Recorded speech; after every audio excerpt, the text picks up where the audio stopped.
기도하시겠습니다. 우리의 찬양 중에 거하시고 또 우리를 통하여서 우리의 삶을 통하여서 우리 예배를 통해서 영광 받으신 하나님께 다시 한번 우리 마음을 들여서 존귀와 찬양과 영광을 올려드립니다. 이때 사무엘상 17장 말씀을 통해서 하나님 오늘 우리에게 말씀하시고자 하시는 것들이 우리에게 온전히 전해지게 하시고 성령님으로 말미암아 우리의 심령 가운데 새겨지고 우리의 삶 가운데 변화됨을 열매 맺히게 하여 주시옵소서. 예수님의 이름으로 기도합니다. 아멘. 예.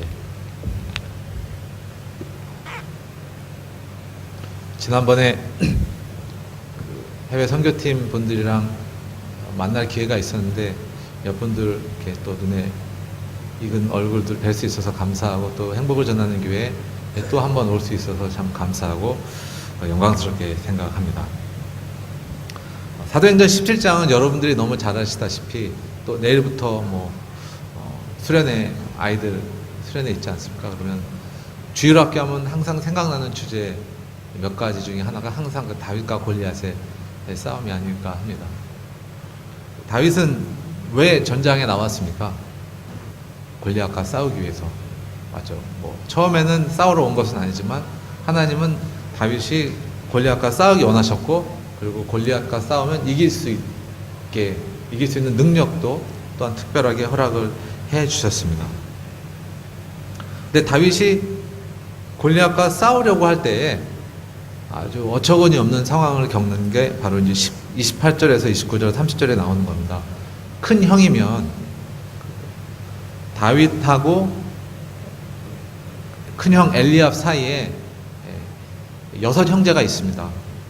그리고 이제 성경에는 죄송하지만 형제들만, 남자들만 등장하지 중간에 있는 그 여성분들은 기록해 놓지 않았습니다. 근데 분명히 중간에 누나들이 있었을 것이고, 그렇다면 엘리압과 다윗의 나이는 적어도 작은 아빠뻘은 될 겁니다. 그렇죠? 그리고 다윗이 태어나서 대소변도 못 가리고 할 때부터 봤던 형이고, 다윗이 지금 이제 10대인데 아직도 한참 어른 같고 자기가 넘어설 수 없는 벽 같고 자기 삶에서 뭔가 한마디 할 때는 자기한테 굉장히 큰 영향력을 미치는 그 맏형, 큰형 엘리압이 사람들이 보는 앞에서 다윗에 대해서 이야기한다. 화를 내면서 나는 네 마음의 완악함을 안다고. 네가 얼마나 나쁜 놈인지 내가 분명히 알고 있고 네가 전쟁에 구경하러 왔다고 사람들 앞에서 이렇게 면박을 주는 겁니다. 근데 사실은 엘리압은 다윗이 그렇다고 믿지는 않았어요. 근데 다윗에 대해서 지금 시기하고 질투하고 있는 이유는 뭐냐면 16장에서 다윗이 이스라엘 왕으로 사무엘에서 기름 부음 받잖아요. 그러니까 그게 싫은 거고, 지금 와서 혹시라도 다윗이 이 일을 통해서 왕이 될까 시기하는 마음으로 없는 말을 지어내면서 다윗을 사람들 앞에 면박을 주고 있습니다. 지금 이 개역 개정 성경에는 28절에서 들에 있는 양들을 누구에게 맡겼느냐라고 했는데, 개역 한글 번역에 보면은 들에 있는 몇 양은, 그러니까 영어 성경에 보면 few sheep, 그러니까 몇 마리 안 되는 양은 누구한테 맡기고 왔냐고 그런 거거든요. 그러니까 네가 양이 많은 게 아니라 너는 그 몇 마리 안 되는 그 양은 도대체 누구한테 맡기고 왔냐고. 그 양을 다윗이 치고 있는 양이 몇 마리 안 된다는 걸 사실 몇 마리 안 되는 것도 아닌데 굳이 강조하면서 사람들 앞에서 면박을 주고 수치스럽게 하고 다윗이 낙심하게 하고 다윗이 화를 내거나 아니면 지금 하나님께서 다윗에게 행하고자 하시는 일들을, 다윗을 통해서 행하시고자 하는 일들을 못 이루게끔 하는 것이 엘리압의 분노의 마음이고, 이건 완전히 사단의 도구이죠. 그렇죠? 저와 여러분은 이 이야기의 시작과 끝을 알고 있어요. 다윗이 골리앗을 이기고 이스라엘을 구원해내고, 그렇죠? 이 일을 통해서 다윗이 왕의 길을 걷기 시작하죠. 물론 그 이후에 고난의 길이 있지만, 근데 다윗이 여기 보면은 사람들 앞에서 그렇게 면박을 받았는데 다윗이 내가 무엇을 하였나이까 어찌 이유가 없으리까 하고 돌아서서 다른 사람을 향하여 전과 같이 말하며 백성이 전과 같이 대답하니라. 그래서 오늘 말씀의 제목은 돌아서서 전과 같이입니다. 여러분, 우리가 이런 얘기 들으면 돌아서서 아무 일도 없었던 것처럼 전과 같이 하는 것이 쉽지가 않습니다. 제 아내랑 지난번에 이제 해선팀 모임 때 왔었는데 제 아내가 왜 안 났냐고 이제 여쭤보시는 분들이 있었는데 제 아내가 자궁에 속이 발견됐습니다. 최근에. 그래서 얼마 전에 수술했어요. 그래서 지금 쉬고 있습니다. 지난 월요일 날 딱 일주일이 아직 안 됐습니다. 월요일 날 수술해야 된다는 이야기를 들었고 그리고 화요일 날 바로 수술했습니다. 그리고 이제 지금 집에서 쉬고 있어요. 그 이야기를 딱 듣는데 이제 결혼한 지 17년 됐습니다. 아내랑. 그 권사님이 아는 권사님, 교회 권사님이 그냥 무작정 예약을 해주셔서 서울대 분당 서울대 병원으로 갔습니다. 가서 이제 수술실로 들어가죠. 근데 수술 대기 환자들이 40명이 있어요. 그러니까 40명이 있으니까 40명의 보호자들이 다 이제 대기실에서 기다리고 있는 거죠. 근데 제가 생각할 때는 제 아내가 하는 수술이 그분들 하는 수술 중에서 제일 약한 수술 중에 하나가 아닐까. 그러니까 거기 정말 죽을 병 걸린 분들, 그러니까 암이나 뭐 이런 수술하는 분들이 있는데 그분들 거기 대기실에 앉아 있는 얼굴들이 정말 흑빛입니다. 죽음을 각오한 얼굴들. 그것도 자기 아들, 자기 딸, 남편, 아내, 아버지, 어머니, 동생, 형, 누나, 언니. 근데 저까지 갑자기 막 같이 불안해지는 거예요. 이게 뭐 별로 대단한 수술도 아닌데 그 의사 소견에 이거는 그냥 용종일 것이다. 악성이 아닌 것 같다. 왜냐면 위치나 뭐 이걸 볼 때. 근데 제 마음이 불안해지기 시작했습니다. 제 마음에 걱정이 찾아들기 시작했어요. 근심이 찾아들기 시작하고 불과 1시간밖에 안 되는 수술 시간인데 제 아내가 왜 아직 거기 스크린에 나오거든요. 수술 끝 회복실 있고 제 아내 이름이 윤효정 환자 보호자분 나오세요. 그러면 딱 가서 이제 회복실로 제가 데리고 가야 되는데 그 1시간 남짓한 그 시간이 정말 안 가는 겁니다. 여러분이 좀 아시겠죠? 그러면서 제가 두려워졌습니다. 그러면서 요즘은 마취하고 사고가 많다는데 눈을 안 뜨면 어떡하나. 그럼 난 어떻게 살까? 그럼 바보 같은 생각들이 바보 같죠. 근데 바보 같은 생각이지만 여러분들이 이해해 주실 거라고 믿습니다. 그럼 바보 같은 생각이 드는 것이. 그리고 제가 제 마음을 근심과 걱정에 빼앗겼습니다. 사실은 7월 1일 날 제 아내랑 제가 함께 건강검진을 했습니다. 그리고 그날 발견된 거예요. 그러고 나서 뭐 이제 검사를 하기 위해서 이제 생리가 끝나고 가야 된다 그래서 생리가 끝나게 기다렸다가 이제 산부인과에 갔는데 큰 병원으로 가라 그러는 거예요. 그때부터 겁나지잖아요, 사람이. 자궁 안에 뭐가 있다. 그래서 이제 몇 주를 기다려서 병원에 갔는데 수술해야 된다고. 그러면서 제가 계속 걱정이 되기 시작하는 거예요. 그리고 사실 전신 마취하는 수술이기 때문에 수술비가 또 적지 않습니다. 그리고 또 저는 분당 서울대 병원을 가기로 하지 않았어요. 병원비가 딴 데보다 더 비싼 병원이니까 돈 걱정되기 시작하고 아내가 걱정되기 시작하고 제 마음의 평안을 잃기 시작했어요. 제가 이 이야기를 해외 선교팀 분들한테는 말했지만 여러분, 제가 최근에 경험한 이것이 무엇인지를 말하기 이전에요, 제가 조금 다른 얘기를 하고 다시 돌아오겠습니다. 여러분, 아침 묵상 정기적으로 하시는 분 손 들어보세요. 말씀 묵상. 할렐루야. 묵상이 쉬우십니까? 저는 1990년에 묵상이라는 걸 처음 배워서 여태 매일 아침 묵상을 하려고 합니다만 아직도 쉽지만은 않은 것 같습니다. 왜냐하면 아침에 눈 딱 뜨면 오늘 내가 해야 될 일부터 저는 생각이 나거든요. 제가 여러분이라면 이제 내일부터 있을 수련의 생각에 누가 뭘 맡고 내가 뭘 맡고 언제까지 뭘 해야 되고, 솔직히 와서 오후 예배를 드리고는 있지만 하나님을 찬양하면 분명히 있는데 은혜도 되는데 동시에 내가 해야 될 일과 걱정들을 잔뜩 하고 있죠.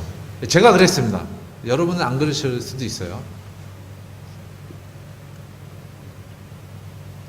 말씀을 묵상한다는 건 아침에 이 성경 말씀 몇 구절을 세 번 읽고 기도하고 적용점 찾고 오늘 나에게 주신 말씀 적용점 찾고 기도하고 딱 돌아서고 끝내는 게 아니지 않습니까?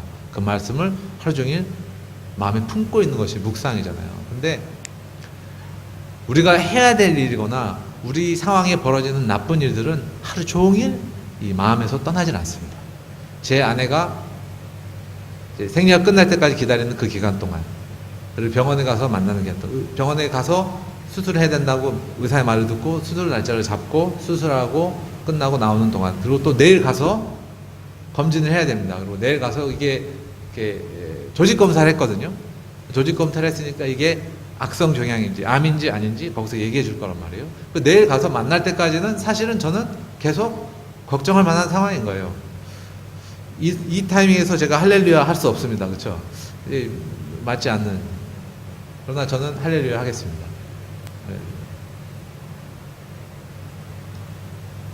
제가요, 제 아내의 최근에 수술과 종양이 아니죠. 용종이죠.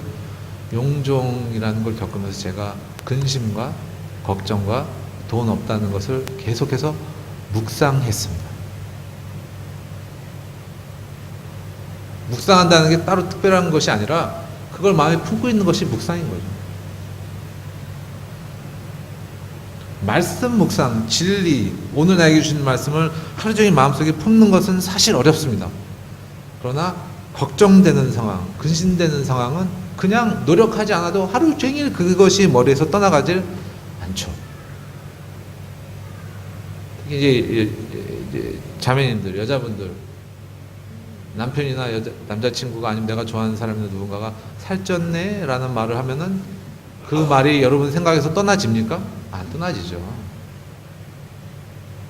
그러면 내가 살쪘나를 종일 묵상하는 거죠. 그 말이 잊어버려질 때까지. 그것이 묵상입니다. 근데 진리를 묵상할 것이냐, 아니면 진리 아닌 것을 묵상할 것이냐. 17장 11절을 잠깐 보겠습니다. 17장 11절에 보면은 골리앗이 블레셋과 함께 와서 나랑 싸우자라고 얘기합니다. 그 말을 듣고 11절에 보면 사울과 온 이스라엘이 블레셋 사람이 이 말을 듣고 놀라 크게 두려워하니라. 그래서 이 말을 들은 날부터 40일 동안 아무도 감히 골리앗과 싸울 생각을 못합니다. 여기 성경에 보면은 놀라 크게 두려워하더라. 이날부터, 이 순간부터 골리앗의 키와 골리앗의 등치와 골리앗의 험상궂은 얼굴과 싸움은 어떻게 되는지, 이 전쟁과 이 건심되는 상황들을 두려움 가운데 계속 묵상하는 겁니다. 그러니까 그 어느 누구도 감히 나가서 싸울 생각을 못하고 있습니다. 사울은 용사입니다. 혼자서 몇 명은 혼자서 너끈히 이길 수 있을 만한, 사울이 선택될 때 성경에 뭐라 그랬답니까? 다른 사람보다 어깨 하나가 큰 사람, 덩치가 보통이 아니었어요. 힘이 장사였고, 또 이때 아브넬이 있었습니다. 아브넬도 굉장한 용사예요. 이스라엘에 이런 용사가 없습니다. 그러니까 블레셋의 대장, 블레셋의 챔피언 골리앗이 있다면 이스라엘의 챔피언은 아브넬이나 사울 왕이어야 하거든요. 근데 능히 이길 만한 전투력이 있음에도 불구하고, 또 그보다 더 큰 하나님이 자신들의 편에 서 있음에도 불구하고 이들은 하나님을 묵상하지 못하고 자신들의 삶 가운데 하나님께서 나를 통해서 얼마나 큰 일을 행하셨는지 전혀 묵상하지 못하고 골리앗의 크기와 골리앗의 전투력과 험상궂은 얼굴을 묵상하면서 마음속에 40일 동안 두려움만을 묵상하고 있는 거예요. 제가 그랬습니다. 근데 저는 지금 그 싸움에서 이겼어요. 그래서 할렐루야라는 말이 나오고 걱정을 묵상하지 않습니다. 제 아내의 상황에 대해서. 더 이상. 근데 이게 바로 이루어지고 처음부터 이렇게 되지는 않았습니다. 또 보면 24절에도 뭐라고 했냐면 이스라엘 모든 사람이 그 사람을 보고 심히 두려워하여 그 앞에서 도망하며, 아직도 두려움을 묵상하고 있어요, 사람들이. 근데 다윗은 이 상황을 보면서 25절에 26절에 보면 다윗이 곁에 서 있는 사람들에게 말하여 이르되 이 블레셋 사람을 죽여 이스라엘의 치욕을 제거하는 사람에게는 어떠한 대우를 하겠느냐. 이 할례받지 않은 블레셋 사람이 누구에게 살아계시는 하나님의 군대를 모욕하겠느냐. 여러분 전장에 있는 모든 사람들이 두려움을 묵상하고 있는데 이 말을 볼 때 다윗은 두려움을 묵상하고 있지 않아요. 이 다윗의 말에 이거는 이제 기록된 말씀이기 때문에 소리가 아니지 않습니까? 그래서 어디에서 다윗이 강조하면서 말했는지는 모르겠지만 제가 볼 때는 분명합니다. 살아계시는 하나님의 군대를 모욕하겠느냐. 다윗은 살아계신 하나님을 묵상한 거예요. 다윗의 눈에는 그 3m짜리 거인이 3cm짜리를 보였겠습니까? 30cm짜리를 보였겠습니까? 아니에요. 다윗의 눈에는 똑같이 3m짜리 거인이에요. 날 때부터 용사라는 말은 뭐냐면 어렸을 때부터 군사훈련을 받은 사람이에요. 그러니까 등치만 크고 싸울 줄 모르는 사람이 아니라 어렸을 때부터 군사훈련을 받은 3m짜리 람보죠. 람보 코만도. 실제로 두려워할 만한 대상이에요. 사실은 나열해 볼 때도. 그러나 다윗은 그것을 묵상하지 않아요. 다윗은 살아계신 하나님을 묵상합니다. 근데 사단이 이게 싫은 거예요. 사단은 어떻게든 다윗이 하나님, 크신 하나님, 골리앗보다 훨씬 크신 하나님, 사단보다 훨씬 크신 하나님을 묵상하지 못하게 하려는 게 사단의 전략이고 그것이 영적 전쟁이죠. 그래서 사단이 시기심과 질투심으로 가득 차 있는 엘리압을 이용해서 다윗의 영혼을 짓밟습니다. 난 네가 얼마나 나쁜 놈인지 아는데 너 들어있는 그 토닥지는 몇 날이 안 되는 양은 어떡하고 왔어? 사람들 앞에서 면박을 주고 네 마음에 완악함을 하더니 네가 전쟁을 구경하러 왔다고. 이 생판 모르는 사람이 한 게 아니라 형님이 한 거예요. 형이라는 말이 나오지 않는 형님. 왜냐하면 작은아버지 뻘이니까. 영향력이 있는 사람이에요. 여러분 여기서 혹시 여러분의 가족, 아버지, 어머니 또는 언니나 형이나 누나나 오빠가 와가지고 여기서 뭐 하는 거냐고 안 믿는 분이라고 그러면서 얘가 어떤 사람인 줄 아냐고 그러면서 여러분이 밝히고 싶지 않은 얘기를 사람들 앞에서 목사님도 듣고 저도 듣고 다 있는 데서 발설을 했다고 생각을 해보십시오. 얼마나 수치스럽겠습니까? 여러분 근데 나는 하나님 앞에 예배하러 왔습니다. 나가세요! 라고 나가놓고 전과 같이 예배할 수 있겠어요? 돌아서서? 그게 됩니까? 저는 아직은 안 되는 것 같습니다. 근데 다윗은 이게 됐단 말이죠. 어떻게 다윗이 이렇게 할 수 있었겠습니까? 다윗이니까 그 말은 정답이 아닙니다. 다윗은 두려움이 없는 사람이었느냐? 다윗이 나중에 자기 살기 위해서 미친 척 하잖아요. 침을 질질 흘리면서. 다윗이 그런 때도 있단 말이에요. 우리가 여러분이 굉장히 많이 들은 말씀이겠지만 용감한 사람은, 믿음의 사람은 두려움이나 의심이 없는 사람이 아니라 두려움과 의심을 이겨내는 사람인 거죠. 이때 다윗은 두려움과 완전히 이겨냈습니다. 시편 1편 말씀을 보면 다윗의 비밀이 나옵니다. 시편 1편 1절에서 6절까지 우리 함께 다 같이 읽어보겠습니다.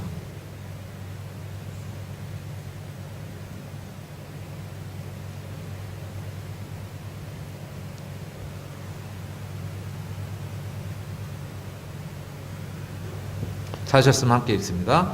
복 있는 사람은 악인들의 꾀를 따르지 아니하며 죄인들의 길에 서지 아니하며 오만한 자들의 자리에 앉지 아니하고 오직 여호와의 율법을 즐거워하여 그의 율법을 주야로 묵상하는 자로다. 그는 시냇가에 심은 나무가 철을 따라 열매를 맺으며 그 잎사귀가 마르지 아니함 같으니 그가 하는 모든 일이 다 형통하리로다. 악인들은 그렇지 아니하며 오직 바람에 나는 겨와 같도다. 그러므로 악인들은 심판을 견디지 못하며 죄인들이 의인들의 모임에 들지 못하리로다. 무릇 의인들의 길은 여호와께서 인정하시나 악인들의 길은 망하리로다. 여기 보면 악인과 의인, 복 있는 사람과 복 없는 사람, 행복을 전할 수 있는 사람과 행복을 전할 수 없는 사람에 대한 이야기가 나오는데 여기서 어떻게 하면 복 있는 사람이 되는지에 대한 이야기가 2절에 나옵니다. 오직 여호와의 율법을 즐거워하여 그의 율법을 주야로 묵상하는 자로다. 다윗은 많은 성경학자들이 사생하였을 것이다라고 이야기합니다. 그렇지 않고서야 아버지가 그렇게 미워할 리가 없잖아요. 막내 아들인데 저희 아버지가 굉장히 무섭지만 제 남동생 막내 아들은 뭐든지 할 수 있어요. 근데 저는 안 돼요. 막내니까 가능한. 동서고금을 막론하고 막내는 항상 특별한데 여러분 성경에 나오는 또 다른 요셉은 형들은 다 들여나가서 양쳐도 자기는 채색 옷을 입고 아버지의 사랑을 받으면서 있었잖아요. 근데 다윗은 거꾸로잖아요. 형들을 놔두고 들에 홀로 내보내졌습니다. 다윗이 사울왕에 가서 내가 골리앗과 싸우겠다고 이야기할 때 안 된다고 얘기해서 뭐라 그랬냐면 내가 들에서 내 아버지의 양을 칠 때 우리 양도 아니고 내 아버지의 양이라 그랬어요. 왜? 나한테 줄 게 아니니까. 우리 아버지가 나를 굉장히 싫어하니까. 나한테 줄 게 아니니까 내 아버지의 양을 칠 때 곰이나 사자가 오면은 내가 무찔렀다 얘기했잖아요. 그럼 생각을 해보세요. 아버지가 나를 아들 대접도 안 해요. 저도 이제 올해로 14살 된 이제 아들이 있어요. 딸 하나, 아들 하나인데 뭐 막내라면 막내죠. 둘밖에 없지만 저는 제 아들을 곰과 사자가 있는 곳에 데려가는 걸 좋아합니다. 기회가 되면. 그러나 우리가 있어야 돼요. 우리가 없는 곳에 제 아들을 혼자 사자와 곰이 있는 곳에 보내고 싶지 않습니다. 왜? 제 아들이거든요. 하나밖에 없어요. 또 막내예요. 보낼 수가 없습니다. 근데 이 이세는 아버지가 돼가지고 형들도 건장한 형들이 있음에도 불구하고 혼자 다윗만 사자와 곰이 출몰하는 곳에 보냈어요. 어떤 마음이었을까요, 이세는? 이걸 아는 다윗은 어떤 마음을 품게 됐을까요? 그리고 엘리압이 사람들 앞에서 이렇게 면박을 줬다는 건 이때만 있었던 일이 아니었을 거예요. 계속 그렇게 형들에게, 아버지에게 계속해서 사람 대접을 못 받았는데 다윗이 요즘 같았으면 우울증에 걸려서 상담 치료를 받으러 다녔을 겁니다. 그쵸? 이렇게 억울한 상황이 어디 있습니까? 그쵸?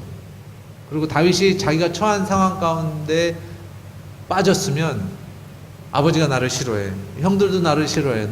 형들은 다 했는데 막내인데 나는 들여와서 양을 쳐. 그 상황을 묵상했다면 어떻게 하나님이 쓰실 수 있는 사람이 되었겠습니까? 다윗은 아무도 없는 곳에 냄새나는 혼자서는 쓰러지면 일어나지 못하는 양들을 돌보는 임무를 맡았습니다.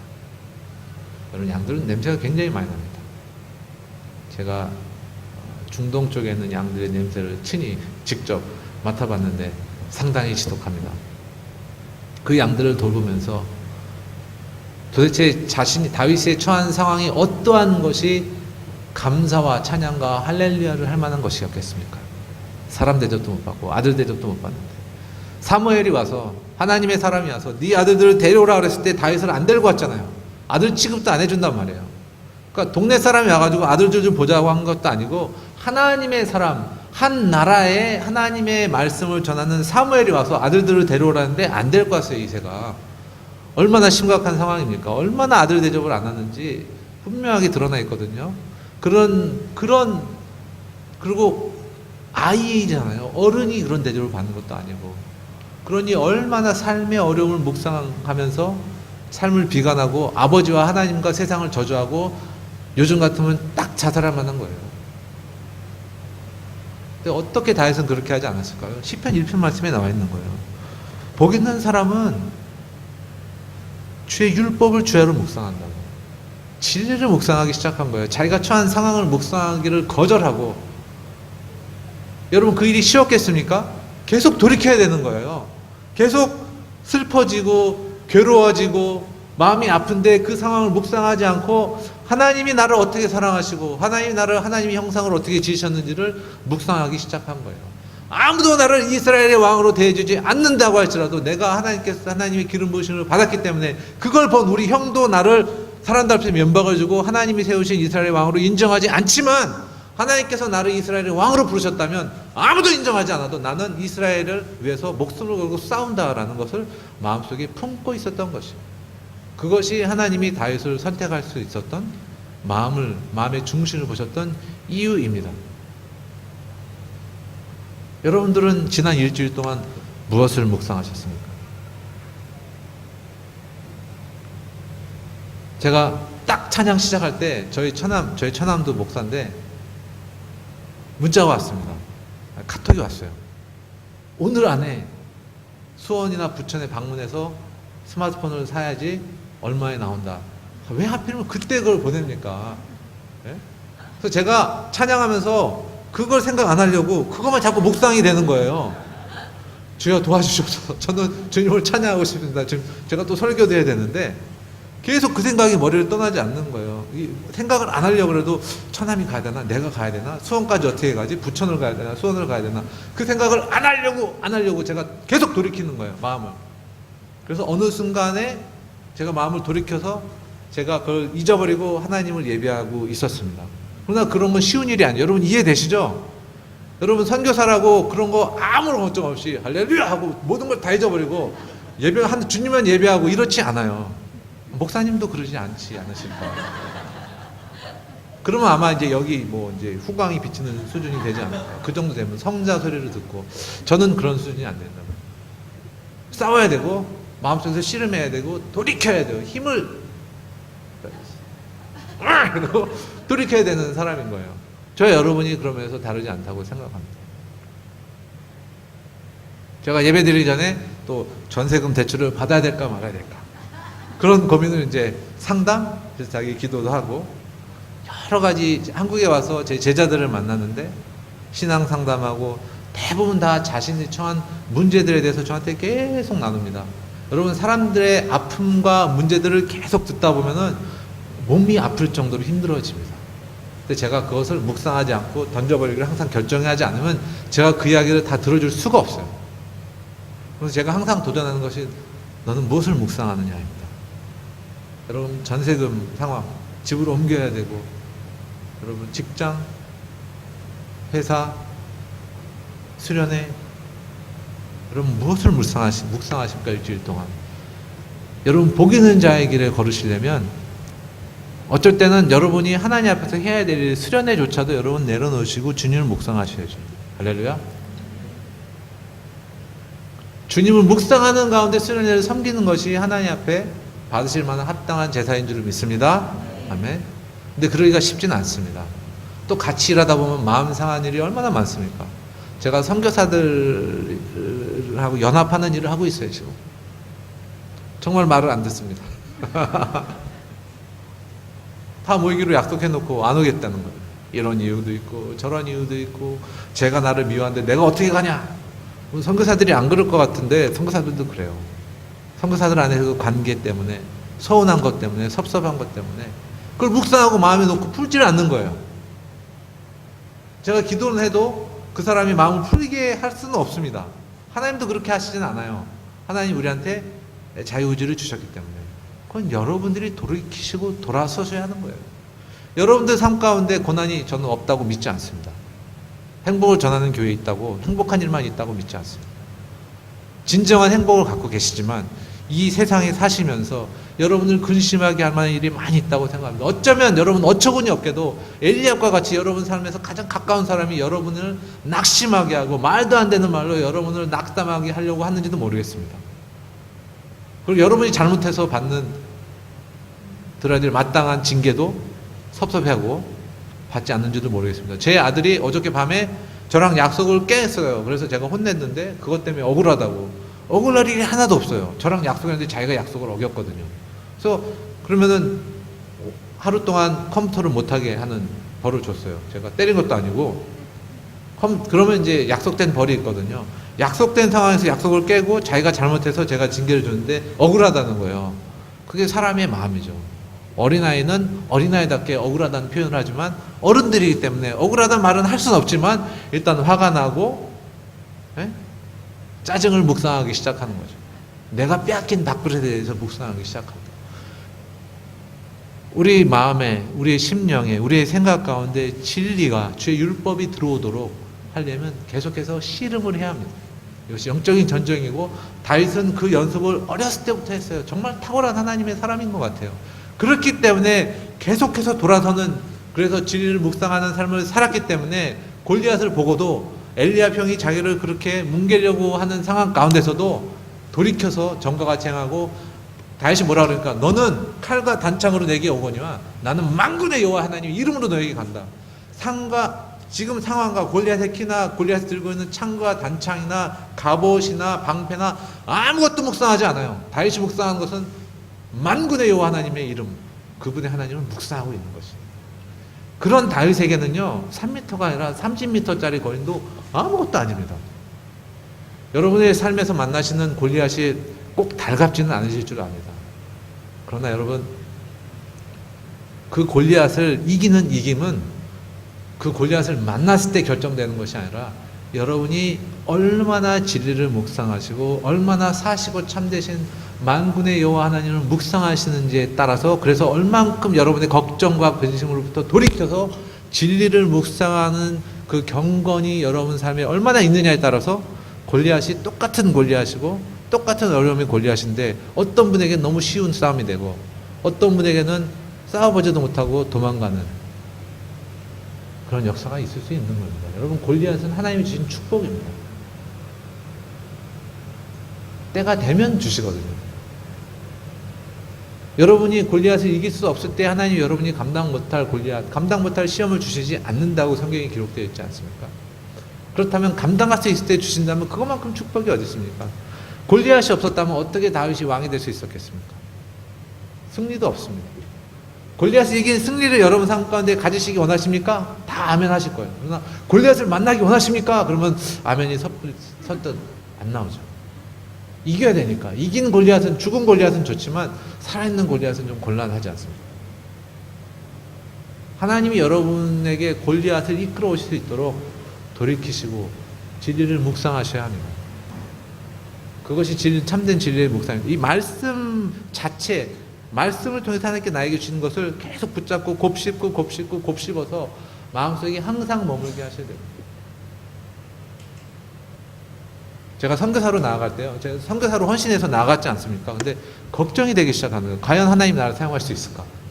제가 존경하는 오래전부터 계셨던 선교사님들의 그분은 너무너무 훌륭하고 큰 분들로 보이고 저는 너무 초라하고 제 약점과 제 이제 죄된 본성을 제가 알기 때문에 하나님 나를 과연 사용할 수 있을까? 그러니까 여러분, 그것도 잘못된 묵상인 거예요. 저는 크신 하나님이 저를 보내신 하나님을 묵상하는 것이 아니라 저의 연약함과 저의 자금을 묵상하고 있는 거예요. 하나님께서 원하시는 묵상이 아닌 것이죠. 여러분, 주일 오후 예배에 앉아 계신 여러분들은 주일 예배만 드리고 싹 도망가는 그런 분들이랑 조금 다른 줄은 믿습니다. 하나님 향한 열심도 있고 예배에 대한 열심도 있으실 것이고, 그런 분들임에도 불구하고 여러분들이 여러분의 자금을 묵상할 수 있습니다. 여러분의 연약함을 묵상할 수 있습니다. 여러분 마음 중심에 하나님을 섬기고자 하는 마음이 있는 것은 분명할 겁니다. 그러나 그럼에도 불구하고 여러분의 연약함을 묵상하고 여러분의 자금을 묵상하고 내가 지난주에 지은 죄, 기도 빼먹은 거, 뭐 이런 거 묵상하고 내가 우리 애들한테 화낸 거, 남편한테 화낸 거, 우리 아내한테 화낸 거, 내지는 술 많이 먹은 거, 뭐 이런 거를 묵상하면서 내가 하나님께 쓰일 수 없다라는 것을 계속 묵상하는 삶을 사는 것은 하나님이 기뻐하시는 묵상이 아닙니다. 좀 뻔뻔해지셔야 돼요. 뻔뻔하게 하나님이 나를 어떻게 보시고 하나님이 나에 대해서 뭐라고 말씀하셨는지 진리를 계속해서 붙잡고 묵상하시기 시작할 때 여러분의 약함과 여러분의 죄악과 여러분의 연약함은 어둠이지 않습니까? 왜 어둠을 계속 묵상하십니까? 빛을 묵상하셔야죠. 빛을 묵상하다 보면 어느 순간 여러분은 어둠 가운데 안 계신 거예요. 그러고 나서 만나는 골리앗은 너무너무 쉽게 이길 수 있는 것입니다.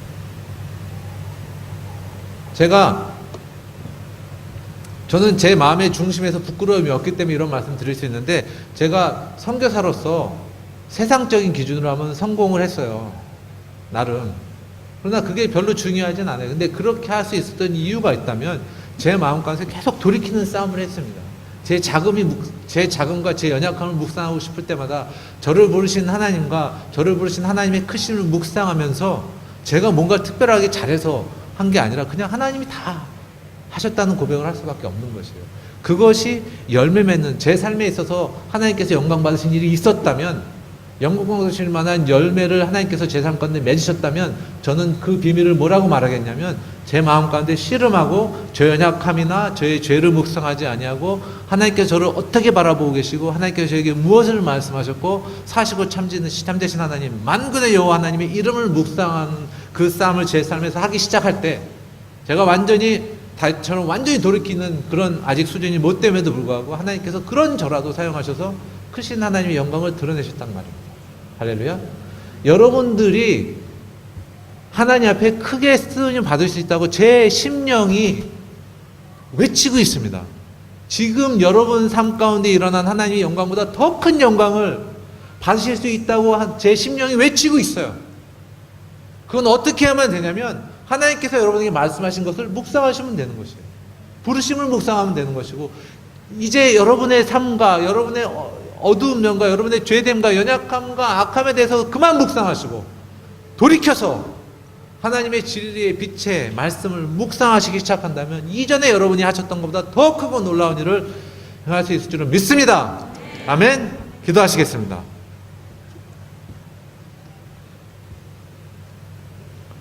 하나님, 다윗의 삶을 통해서 말씀하셔서 감사합니다. 하나님, 돌이켜 전과 같이, 다윗처럼 돌이켜 전과 같이 하나님을 묵상하던 때와 같이, 사시고 참되신 하나님을 묵상하던 때와 같이, 하나님께서 나에게 말씀하신 것을 듣고 마음에 감동이 있을 때와 같이 돌이켜서 진리를 따라 살고 돌리앗을 이기고 하나님을 영화롭게 하고 내 삶 가운데 하나님의 영광스러운 열매가 맺히는 그러한 일들이, 여기 고개 숙인 하나님께 쓰임받기 원하는, 진리를 묵상하기 원하는 시편 1편 말씀에 복 있는 자의 삶을 오직 여호와의 율법을 묵상하며 그 율법을 주야로 묵상하면서 시냇가에 심은 나무가 철을 따라 열매를 맺고 잎사귀가 마르지 아니함 같이 하는 모든 일이 형통하고 열매 맺는 삶을 살기 원하는 모든 분들 가운데 임하길 주님 간절히 기도합니다.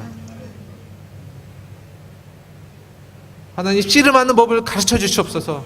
하나님, 걱정과 근심이 마음 안에 떠오를 때마다 돌이키는 법을 가르쳐 주시고, 하나님, 진리를 묵상하는 법을 가르쳐 주시옵소서.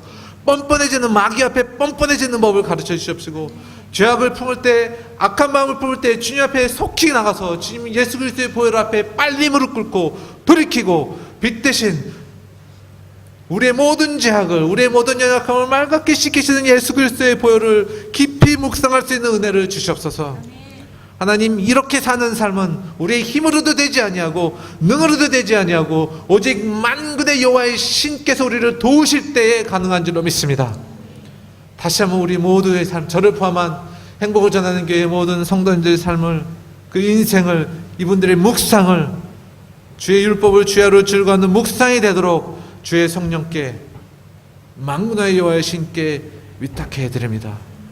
힘있게 해주시옵시고 도와주시옵시고 우리의 묵상을 이끌어 주시고 책망하여 주시고 돌이키게 하여 주시옵소서. 예수님의 이름으로 기도하였습니다. 아멘.